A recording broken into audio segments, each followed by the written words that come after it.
Welcome everybody. It's Shalane and we are going to talk about functional fitness today. So today we have to know how to get up so that we can get down. And we'll talk about that later. But we're going to, we all know about how to get up and get down off the floor, chairs, get in bed. We do this every day. We get in and out of cars, out of your tub and your showers. We pick things up, we put them down, we stand, we walk. But as we age, it gets harder to do them safely. So how about learning to do them properly and a little safer so that we can do them a little bit longer? Yeah, what do you guys think?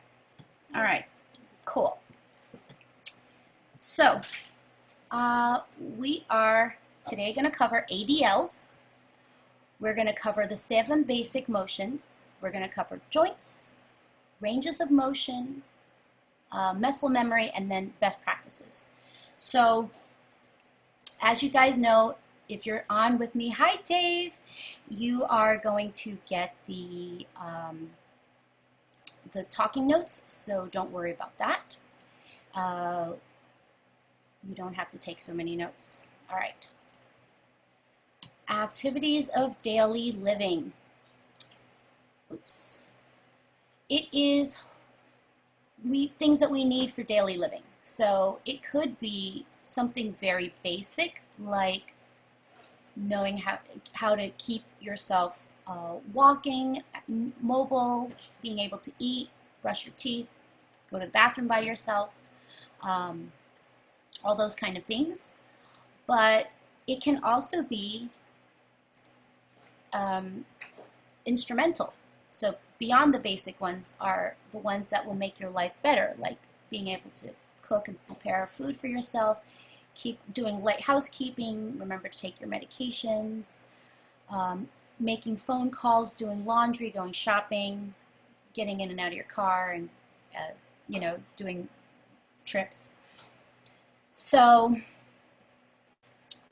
what do you think is the probability of being impaired, not being able to do at least two of the activities of daily living by the age of 65?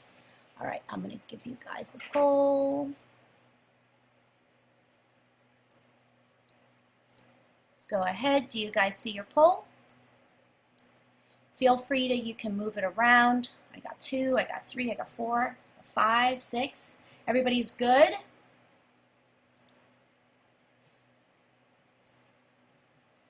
So this is your results. People think it is B. Guess what? It is D. 68% of people by the age of 65 have impairments for activities of daily living. Isn't that crazy? That was like such a shocking thing to me. So it's a combination of all of those, 42, 18, 5, and 3. So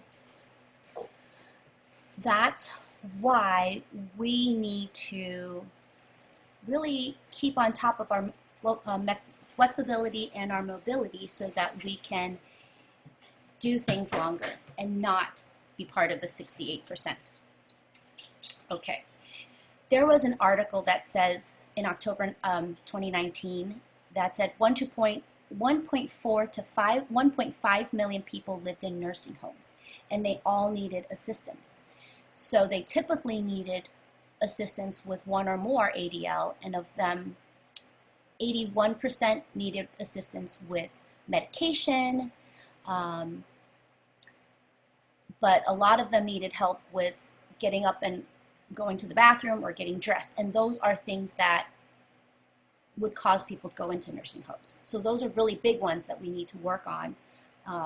Risk of falling is another big one that people have, mobility issues, so that then they can't be safe at home. So things that we want to do is to keep ourselves safe and to also be able to stay in our homes longer. So things that we typically do on a day-to-day are like things like pick up heavy bags of groceries, and in my case, get Amazon box off the floor. You want to get in and out of your car, your bed, your chair, your toilet.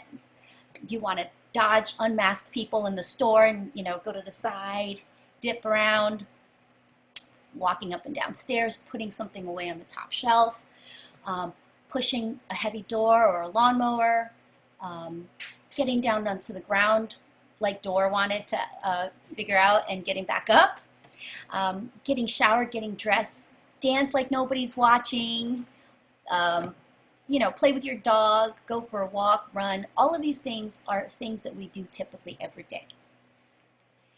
Some less common actions are things like catching your dog from running out the door. So it's like startling kind of things where you have to react, right?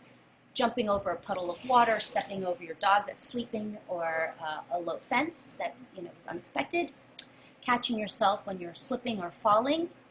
Digging in the garden or shoveling snow, something a little more strenuous. Lifting heavy luggage or putting it in the overhead compartment, not like we're traveling, but training hard at the gym. We could be doing things like playing sports. That could be something that's not as common, but we could play golf, tennis, ski, bike, run, those type of things. And all of those things are functional movements where if we had increased strength, flexibility, and balance, that will mean the difference between possibly being in pain and injured or being able to do that activity longer. Yeah? Okay.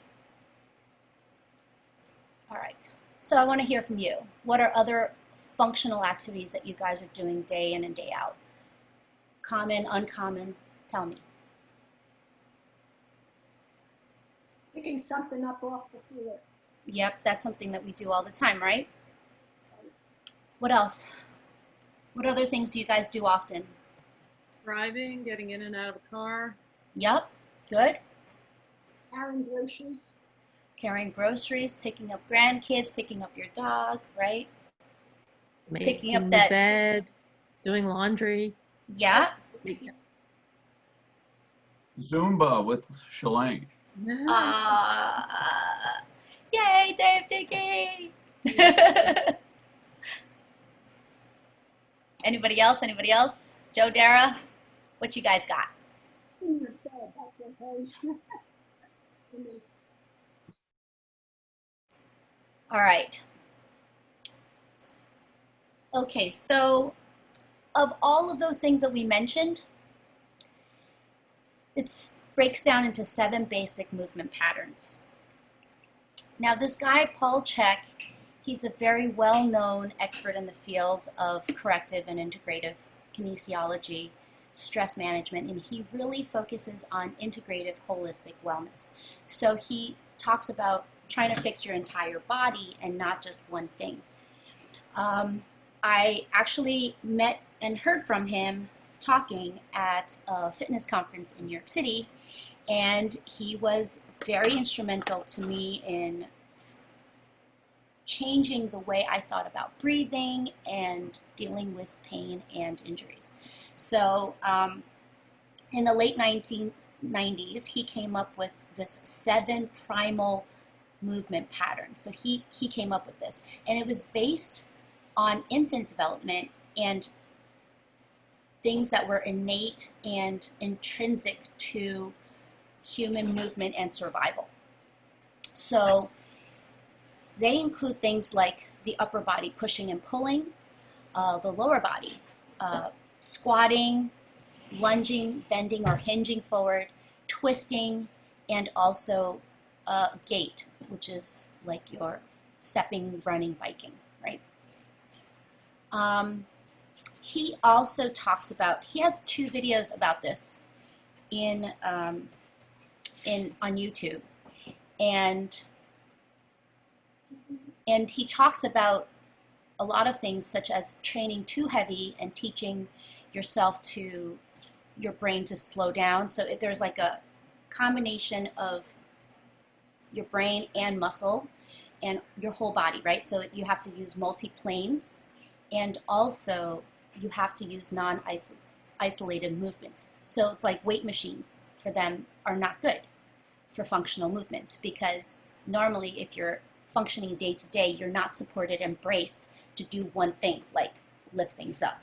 So you want to be able to lift things up with your waist and your abs and your core. Whereas if you're on a machine that's fixing just one muscle and making you just move this one muscle, it's teaching your body to kind of be lazy for the rest of your body, you know, and to just work this one muscle. So it's not necessarily good. So he actually has two videos about this. The other thing he has that's kind of interesting was talking about support. He really is big on having aids for movement. So if you have any sort of dysfunction, which most people do, it's okay to use some sort of things to help you get yourself back into motion and back into proper motion. Okay. Dave, you are being... Wait 1 second. What happened here? Are you guys all seeing me? Yes. Or were you guys seeing Dave? Sorry. Yes? You guys all saw me okay, right? Okay. Just double checking. Just 1 second.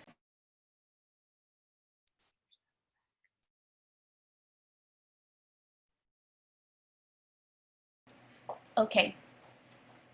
All right.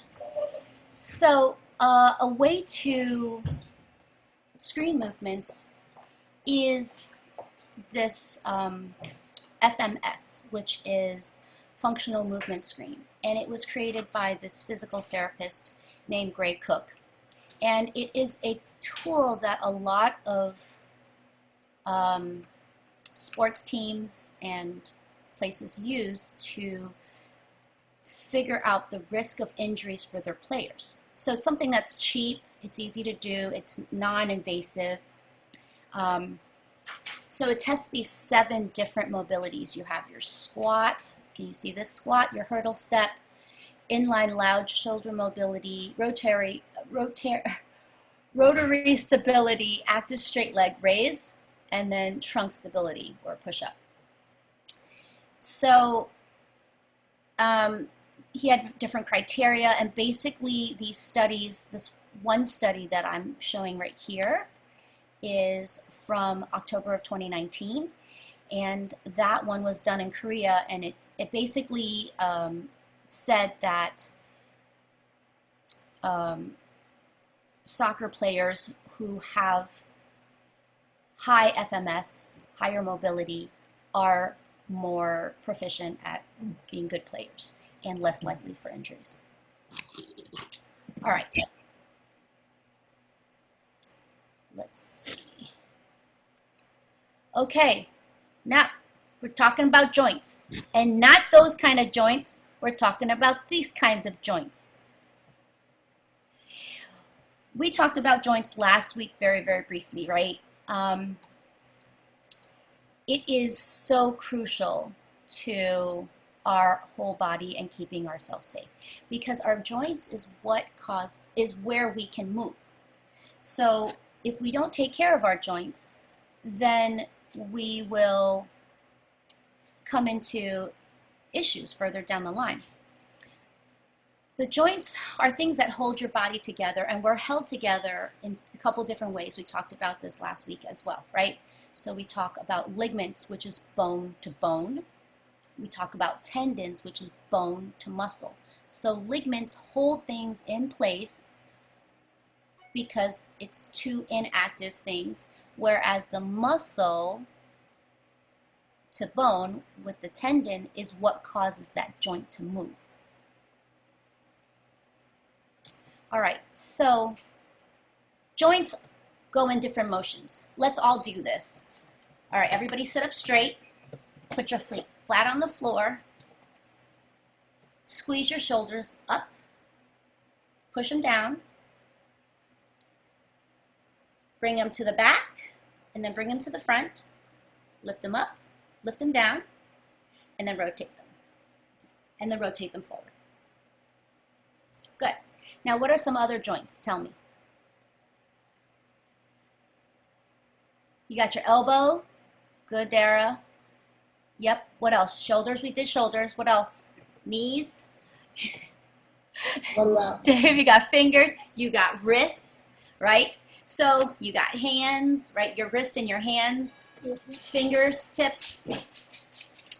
So, yes, your waist, your hips, all of your fingers, right? Now, if you notice, your elbow only goes in one direction.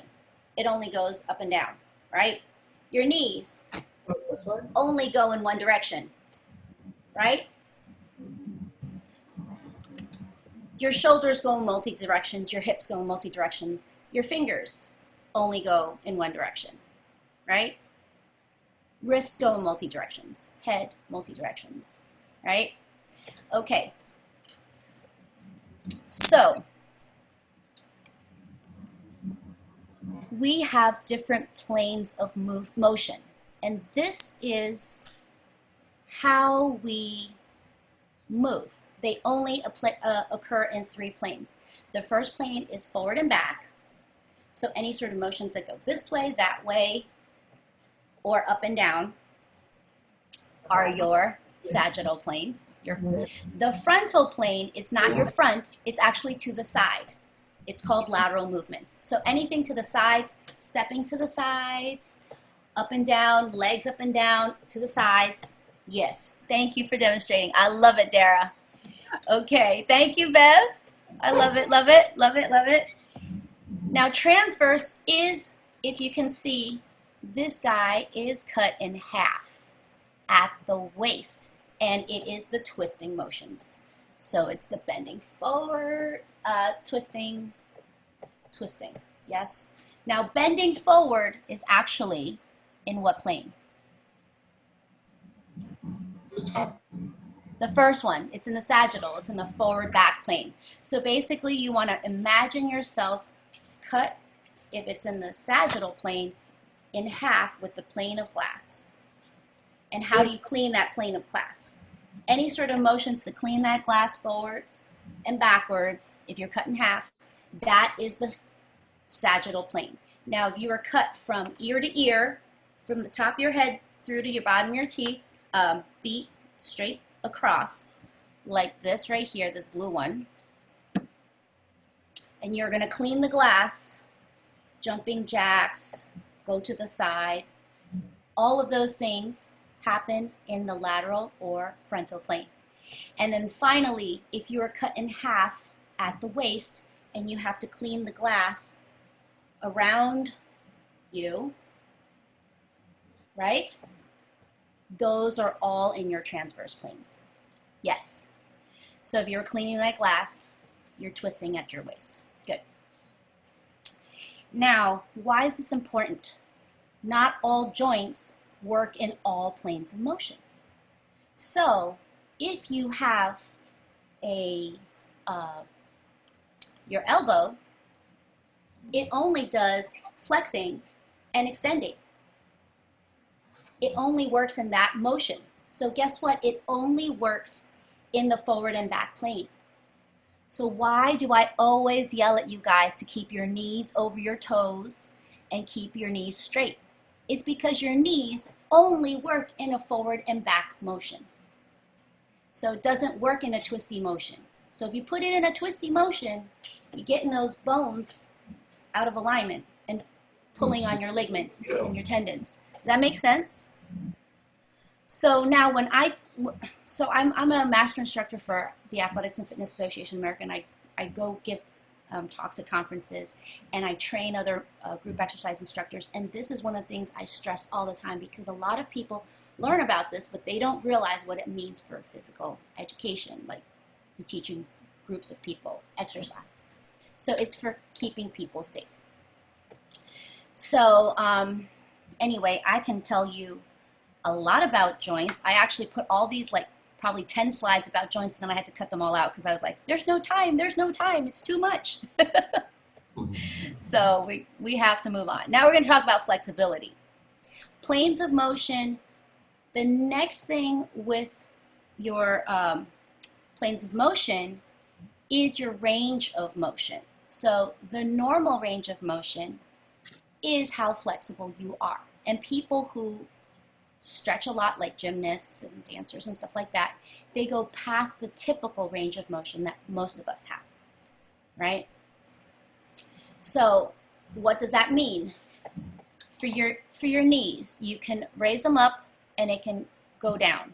This is the number of degrees, 140, right? Your leg can only go back a certain amount of degrees. It can only go to the side a certain amount of degrees. It can only go, forward. So what we have to talk about is the angles. These angles are what tells you how much flexibility you have. So range of motion is very important because at the ends of the motion, at these ends of motions, that is where your control is compromised. So the beginning and the end are often unbalanced. So we need to control the movements and learn to know when to stop and how to slow and ease into a stop and go into a start, because it's vital for our posture and alignment and keeping us safe and stabilizing our core. So a lot of times people do things like swinging their legs or swinging their arms when they're doing weights. And do you think that's good?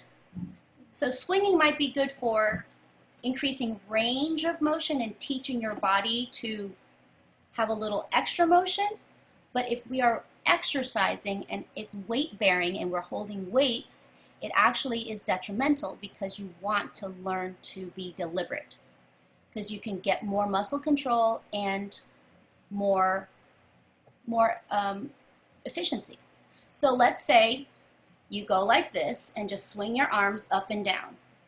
Keep your elbows right in front and just don't hit yourself in your face like me. Good. Now be deliberate, extend and be deliberate, slow and contract. Do you feel the difference? Right? You feel those muscles working because you're forcing the bicep to flex, your tricep to extend, and then when it goes down, you're forcing your bicep to extend and your tricep to contract. So those are your muscle pairs. So when we're doing exercises, we always focus on one exercise, a primary muscle, and then when we switch, we go to the secondary muscle, like triceps. Yeah? Okay. So this is designs that we do for group exercise. Those are additional angles that you can look at later on. What I wanted to tell you about the angles and why it's so crucial is because certain things are needed for certain things. For example, if you want to reach above your shoulder height to a shelf, you need 140 to 144 degrees. Yeah. So if you have a shoulder impingement or rotator cuff injury that won't allow you to go up, you can't reach over your head. You can't comb your hair. You need to have 130 to 134 to put your hand behind your head. You want to touch your neck. You want to brush your teeth. All of these things require a certain range of motion for your shoulder. Yeah. So this is why we do things like this when we do the triceps, right? But I can't do this one. Yep. And it is very common, Joe, to have one more flexible than the other. Oh, yeah. So then what happens is when you see that one is less flexible than the other, then you have to stretch that one a little bit more. Right? Like door. Don't do it, door. You have an issue. Just take it easy. Okay, so things like using a telephone, drinking out of a glass, typing on a keyboard, all of these things, you see, all of these things require different motions. Elbow bending, right? Combing your hair, using a cell phone, washing your face, all of these require your elbows to bend a certain degree. wrists and hands, wiping your butt, eating with a fork, writing, using a telephone, opening a jar. All of these require different motions and ranges of motions. Hips, sitting onto your chair, lifting the object off the floor, kneeling, sitting cross-legged, squatting. Your knees, right?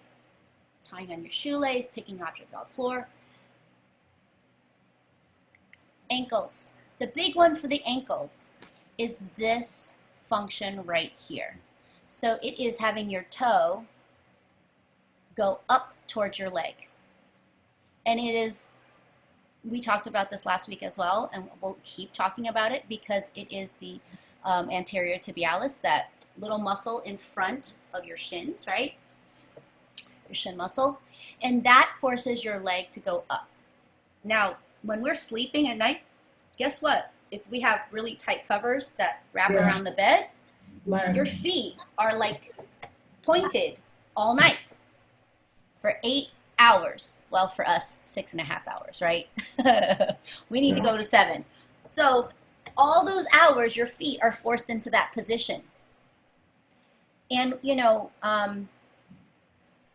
if you have like arthritis or anything like that, when you get up out of bed and then all of a sudden you have to put pressure and then force your feet to come back up, I'm like in pain every single morning.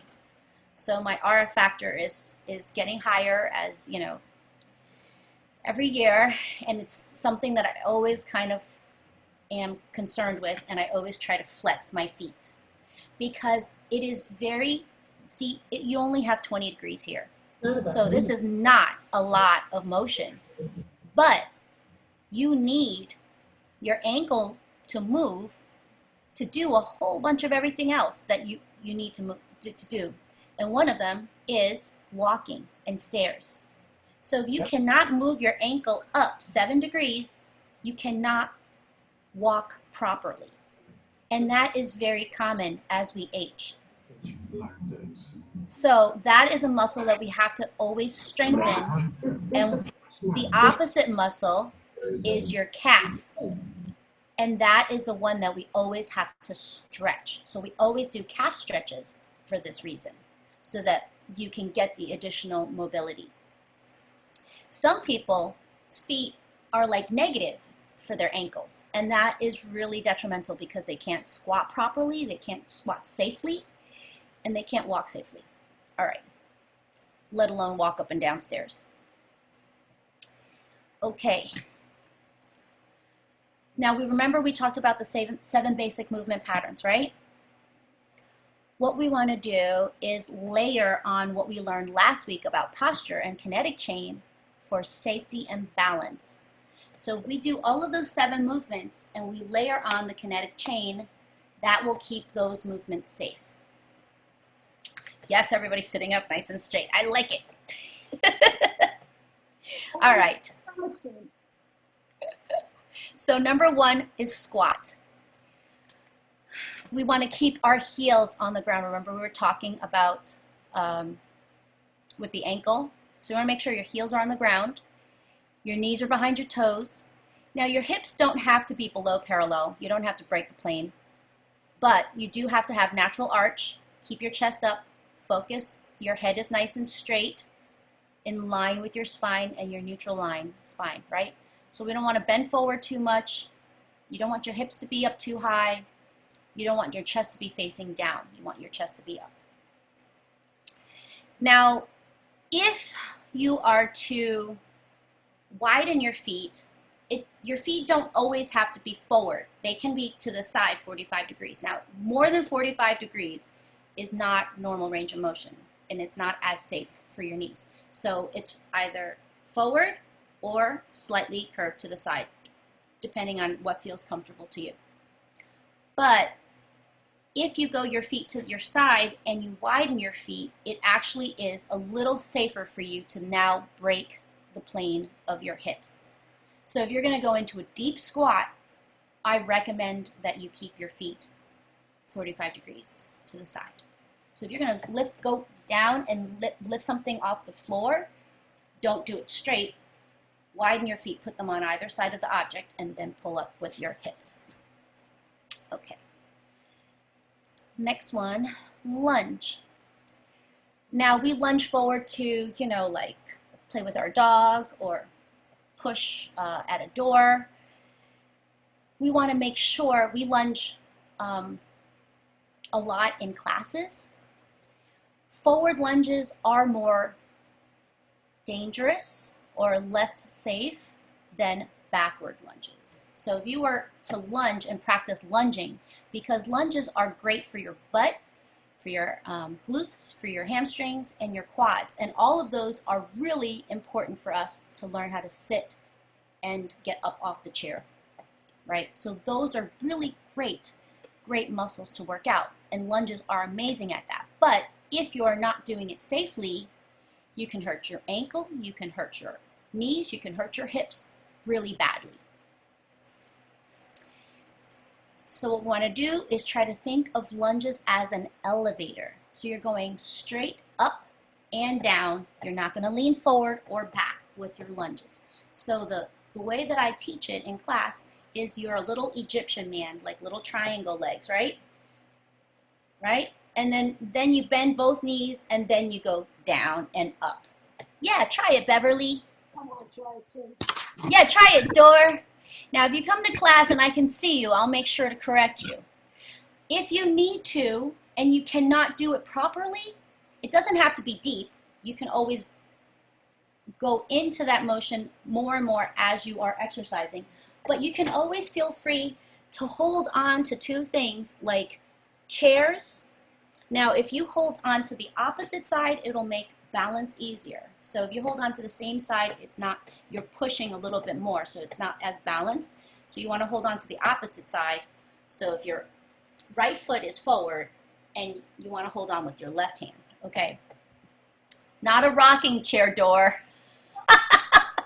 The other thing you can use is if you have broomstick handles, you can have two dowels next to you. And those are really good because they move, but they give you some sort of stability. So like ski poles or something like that, when cross-country skiers. So those are actually really good for giving you a prop, but also forcing your core to work. So that's a really good one to practice at home. You can do this at the kitchen counter when you are cooking. And instead of just standing there, you can actually do squats or lunges. And then I like doing it at the counter because you know what? It forces your knee not to go past your toe. Look at you, Dave. Elevators. Now, head and shoulders up. There you go.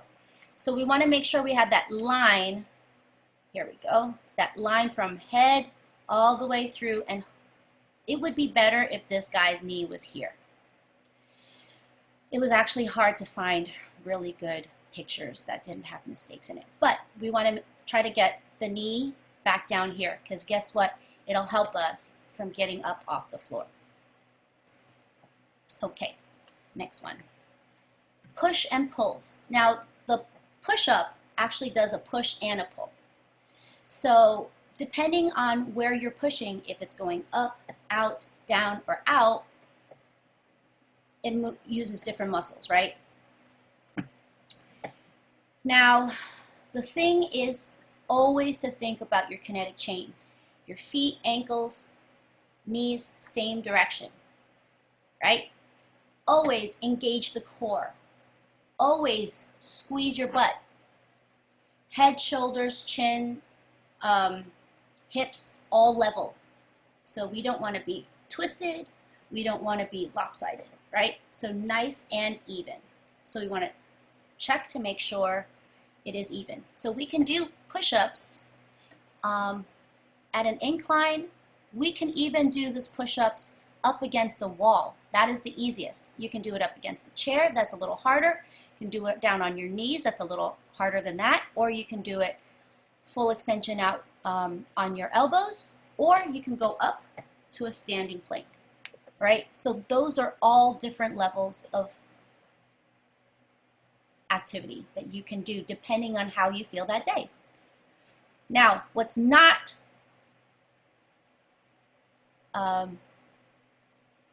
negotiable is the straight line from your head through to your knees. Yes, we want to make sure we keep this nice straight line. None of this sticking up the butt. Definitely do not curve your shoulders. That will hurt your back really bad. So we want to make nice long line. Now some people with big booties, they're lucky. But you want to make sure you're drawing in your abs really tight, and you want to have a heavy weight hanging from your hips. So you're imagining a big sharp spike underneath your belly button to force your belly button in, and then a weight hanging down off your hips. And that'll keep you in good alignment. The other thing is, if you're pushing, we don't want to push with our elbows out and our shoulders out. Because guess what? It's impinging that shoulder movement. So we want to make sure our shoulders are down and elbows are down, and we are pushing this way or pushing this way. Yeah? So it's bad for photos, but good for form. All right. Next one.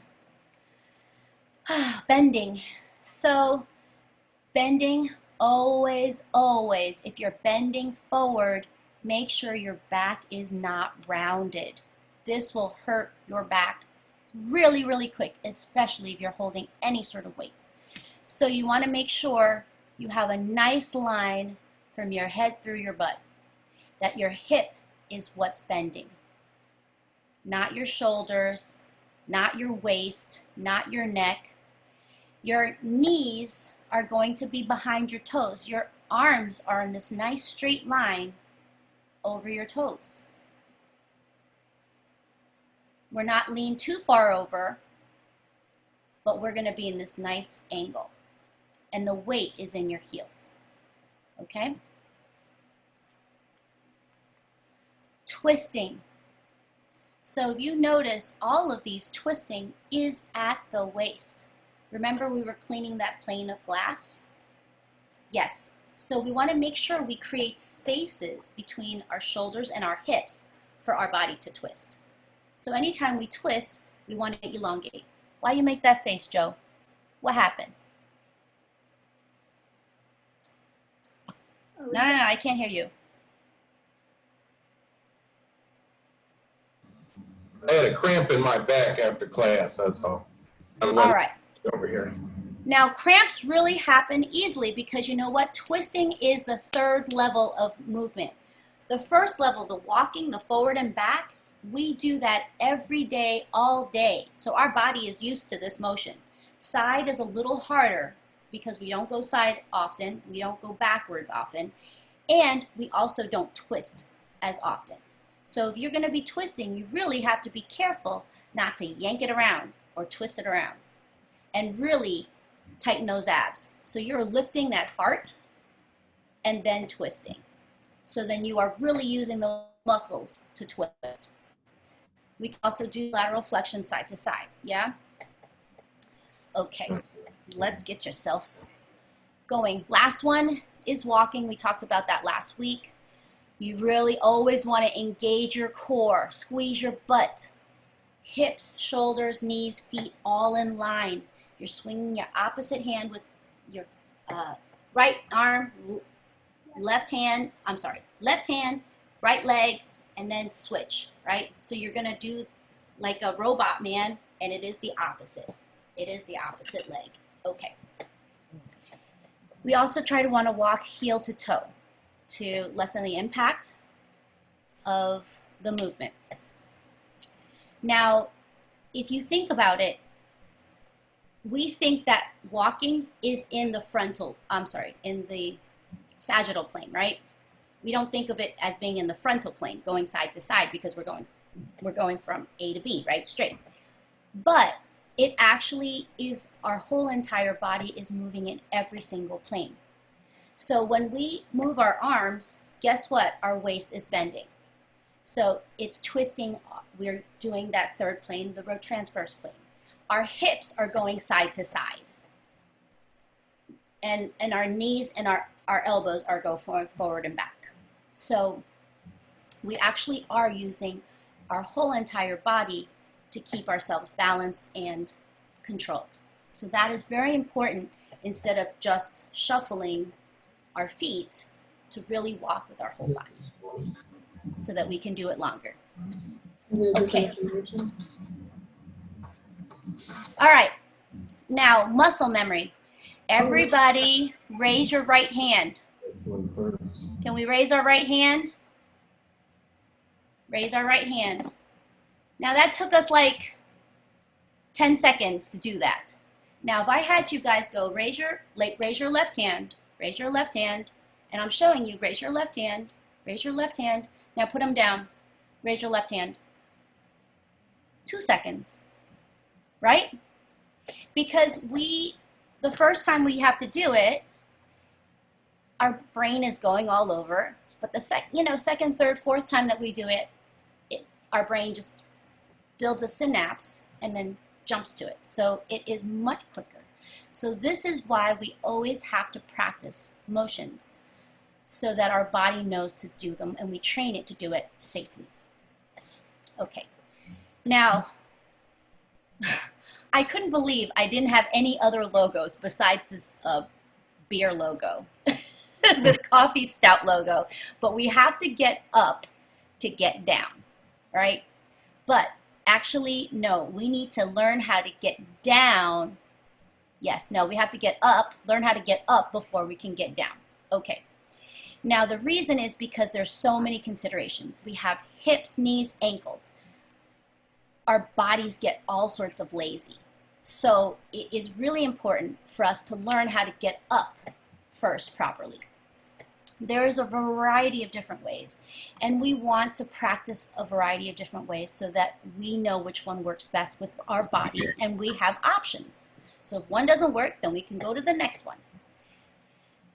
The one with the most mobility when we're talking about testing, this is the test, is to cross your ankles and then push yourself up without touching anything. And if you can do that, that means you are the best you can be, flexible young kid, right? Yeah, Now, that ain't happening, right? So what we can do is we can push with our hand, we can push with our knee, we can push with our forearm, we can put one hand on our thighs or our knees. Now we never push down on a straight, extended knee, right? Knees have to be bent if we're putting any pressure on that knee. Side of the leg with pushing up against the floor. So those are all different methods that we can help ourselves get up off the floor. This Alexander method is you swing your legs to your side, you turn yourself so you're on your forearms like a tabletop, you push with one hand and get up to your knee with your other hand. The other hand is supported on your knee. Then you push yourself up off your knee and then both legs together. Now, if you're really in a bad shape and you cannot get up off the floor, use an aid, use a chair. Roll to your side, crawl over to a chair, push up on the chair and get yourself up. It is okay to use aids because if you are not functional, yay! If you're not functional and cannot get up, have something help you get up. That's what it's for, right? So it's okay to use a chair or another prop to help you learn and get your body strong to the point where it can do more things. All right, now that we know how to get up, we can do the reverse of the Alexander, this one, to get down. Go down to one knee, push down with one arm, put one leg out so you're moving one thing at a time. So it's one leg, one arm, the other leg, both, then hips, then down to the ground. Or I did find a really good article, a YouTube video, which I will share the link with you. I don't know if this is going to work. It was working earlier, but it's not working now. Oh, here it is. I'm just going to show you the really quick beginning. It's the spiral. So you do a twisting motion and then get up. This will require practice to teach yourself how to do this. You can do it off a chair by falling and then twisting and turning. And she does a very good job of explaining everything. The other thing I really, if you have knee issues with this twisting one, is to extend the bad knee. Are you okay, Dor? Twist yourself sitting. No, my neck. It's okay. I'm fine.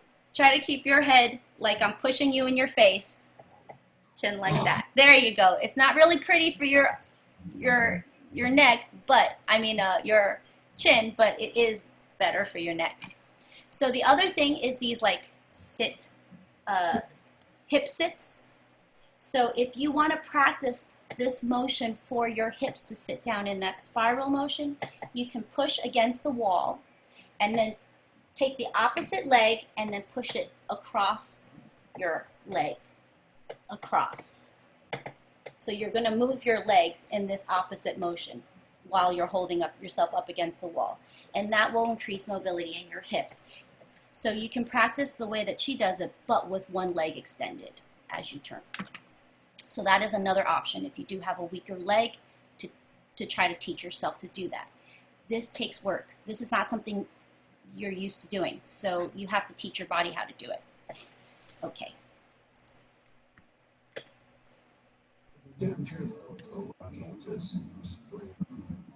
Standing. We talked about standing last week a lot, so I'm not going to go over very short, but we want to make sure that your knees are not locked. So if you're cooking or talking on the phone, fix your position. We don't realize how much we're standing. So if you're standing getting your mail, fix your feet, fix your knees, fix your hips, fix your shoulders, engage your abs. Always squeeze those abs. Squeeze your butt. Sit to stand. We always get up and down, but if we can do it safely, we can do it much longer and better. So when you want to scoot to the edge of the chair, bring your knees over your toes, lean forward, but look front. Don't look down, because if you look down, your head's going to go downwards. So you want to look front and then push. If you want to use your arms, you can push off with your arms or just really engage your abs and push with your thighs and your butt. Yes, good. Abs are tight. So now, when we're going down, it's hard. It's hard to really slow before you sit, right? That is your glutes and your thighs. So they work together. One is reverse. One helps you get up, one helps you get down, right? But they're both needed. Yes. So now one might be okay, but we try doing 5. We try doing 10. And that really will then build up those muscles. You feel it in your butt, Dara? Right? It's in that butt, right? So when you're going down, we're really engaging our abs to keep our back supported and our core supported. And when we're coming up, really squeeze those butt cheeks. When you're coming up, squeeze the butt cheeks. When you're going down, squeeze your abs. Does that make a difference? Squeeze the butt cheeks and squeeze the abs. Yes? Good. All right. So the slower that you can get yourself into the chair, the harder it is. When we're talking about that range of motion, the swinging versus the dropping, right? Having the control of that motion, that's where you really work your muscles. Good job, you guys. Sitting. You guys doing very good job sitting. Crossing of legs, crossing of your knees. Those are all really hard things to control, but those are actually not good for you because they pull your joints out of alignment. So you're making your knees go into the non-forward and back, and your hips right? One more than the other, because you always feel more comfortable sitting cross one leg versus the other way, right? We always have that. So try to sit with your feet flat on the ground. Again, like Dora, like we were saying, like somebody's pushing you right in your face, right? Sit back like that.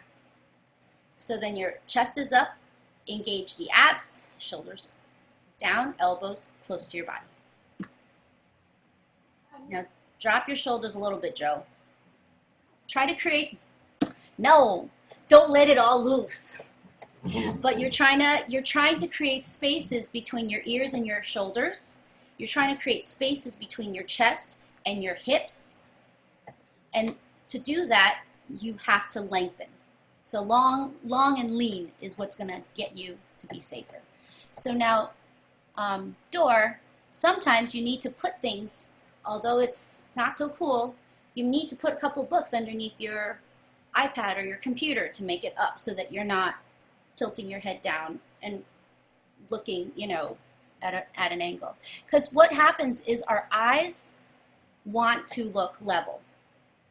Our ears have, equilibrium inside of the ears, so if they're not level, our balance is off, right? So our body naturally wants to force our head into this flat level position, but if there's another imbalance because the rest of our body is in the wrong position, now our neck is twisted, we're going to have all sorts of other issues. So it's really important because we sit a lot. The other thing is to try to bring things up to your chest and not to put your head down lower than your heart. So we want to make sure we bring knees up instead of bending over. Okay, lifting. It's basically a spend and a squat, right? So we want to protect our knees, we want to protect our spine. Very, very important. If it's a heavy object and it's low on the ground where we have to go all the way to the ground to pick it up, widen your feet and keep them out 45 degrees. So whatever feels comfortable for you, feel free to adjust your body. Don't just heft things up. And then also we're lifting with our hips and not with our arms. We're not strong arming it up because then that'll hurt our shoulders. Okay. Pushing overhead. Gotta get through this. Oh my goodness. Wrists, very important, nice and strong. No wrists being, so you want to make sure our wrists are strong to push and not pushing. Talking about our elbows, nice and straight. Our feet, nice and straight and sturdy. And then our back, nice and straight. Yeah, no leaning backwards, forwards, whatever. Okay. Getting in and out of the car. So this is a little, don't make you feel like you're an old person to do this. Because if you need to do this so that you can get in and out of your car longer, do it. All right? It's okay.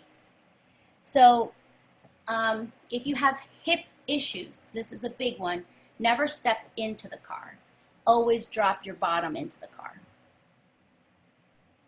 So, as we age, we might need to learn how to do this movement. You can't drop your bottom in. You have to get on the rail. What happened? We were just talking about if you had a large SUV.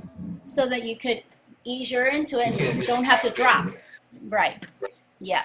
So yes, if you have an SUV, it's much easier than if you have a low sedan. Don't be lazy. Abs are tight. Engage those abs. Squeeze the butt. Don't cross your legs. All right. The bed.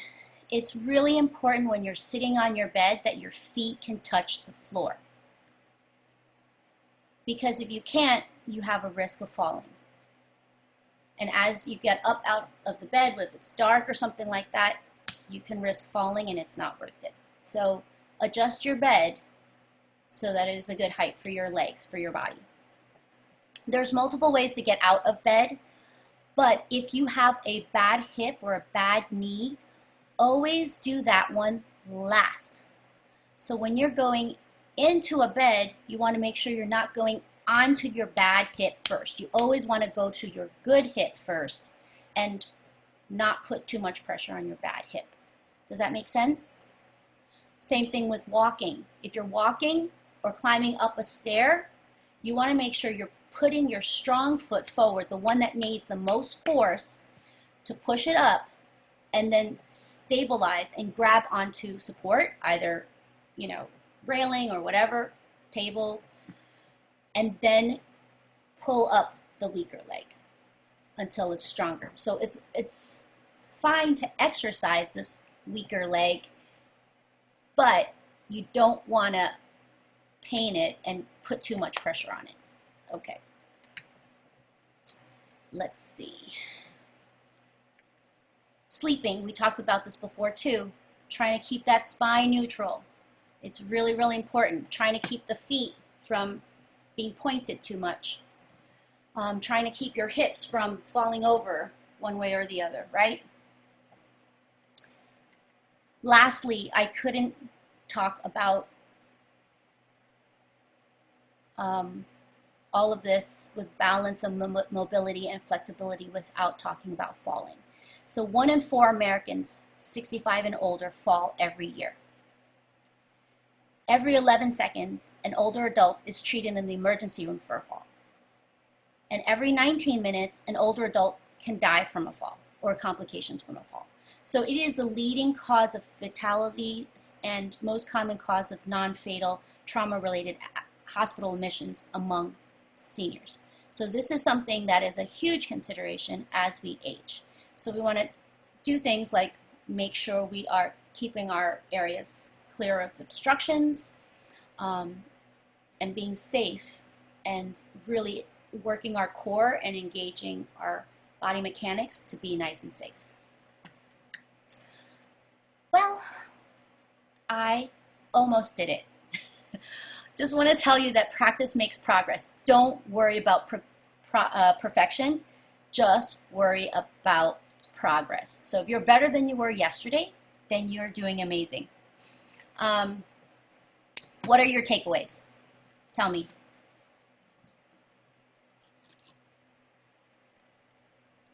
My knees don't bend.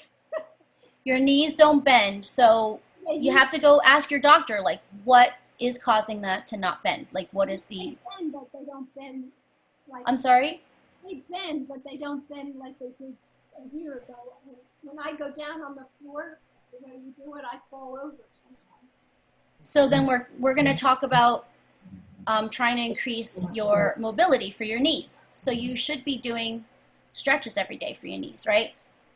You can just pull your knees up to your chest, lengthen. Next, flex your foot. While you're doing it, it's a little harder to do it with your toes up towards your body. And don't worry about the degrees right now, but if you don't keep stretching that band, it's just gonna get frozen. So you need motion to increase, movement. So if we do range of motion exercises, it's good for less stiffness, it's good for more flexibility, better posture, reduced risk of injuries, improved joint function. So you want to do range of motion exercises once or twice a day. So work all the different angles of your knees, make sure it is straight, forward and back, whatever way you're doing it, right? Whatever the exercise is. You can only move your knee forward and back, like that's all you can do with your knee. But you have to make sure you're bending it. What else? Anybody else? Yeah, I got a couple things. What, Dara? I know when I tore my ACL, Yep. the The ACL is a bad one, but it's very common. They were telling me that, well, first I had to learn to sit and get up, and I had to use my core and squeeze my glutes. So that was something that took several weeks to regain. So you talking about the sitting and raising motion brought that back.